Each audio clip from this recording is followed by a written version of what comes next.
Greetings from Gamut Gallery. I'm Mark Dean, and today we will be discussing featured artists Kate, Renee, and Brett Early for our November show, Imaginarium. Imaginarium, November 3rd through the 24th. Today we'll be discussing what's been going on with these artists, some of their inspirations, and what they're bringing to this event. So stick around, we've got some fun in store for you here at the Gamut Gallery. I haven't met Brett, but I'm super excited because I've seen his work and our stuff seems to, collaborate very well together. I think I'll like the show. I'm a go with the flow kind of girl.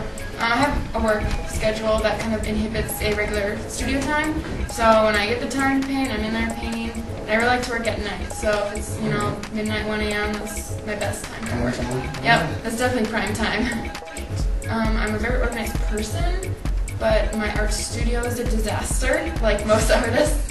And then when I make my actual art, I tend to keep things as clean as possible too, which is why everything's kind of solid color, big bold lines. So it's kind of this play on being a messy artist and being a clean art piece.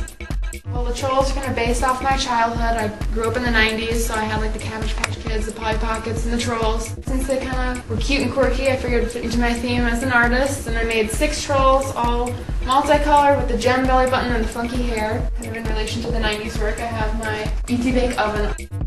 The octopus painting is kind of my signature piece. It's my most favorite. It's like my prized possession. It's on my business cards. It's part of my blog.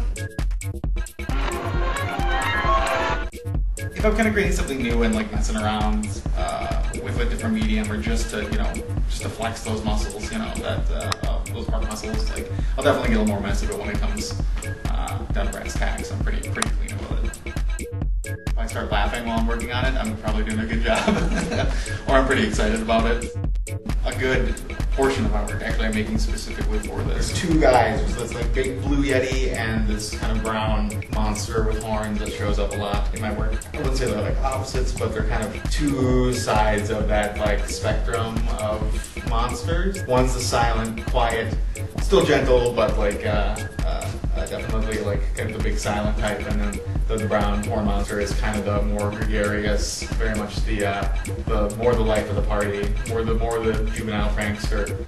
I was talking about my work as being like something a self-aware, intellectual 7-year-old with an arts background would produce, because it's coming from this kind of really pure space, this great idea. I feel like if I'm painting and I would make me and my like past self, child self, happy with what I'm working on, then I'm doing a pretty decent job. Because I think it's a really cool, it's a really fun space to come from. Thank you for stopping by. Hopefully you got a little insight on our featured artists. Once again, that's Imaginarium, November 3rd through the 24th at Gamut Gallery. Also stay tuned for next event that will be coming December, which will be our Raging Art On. Tonight's production was brought to you by Gamut Gallery, Slam Academy, Collab, DHP, and the number 42.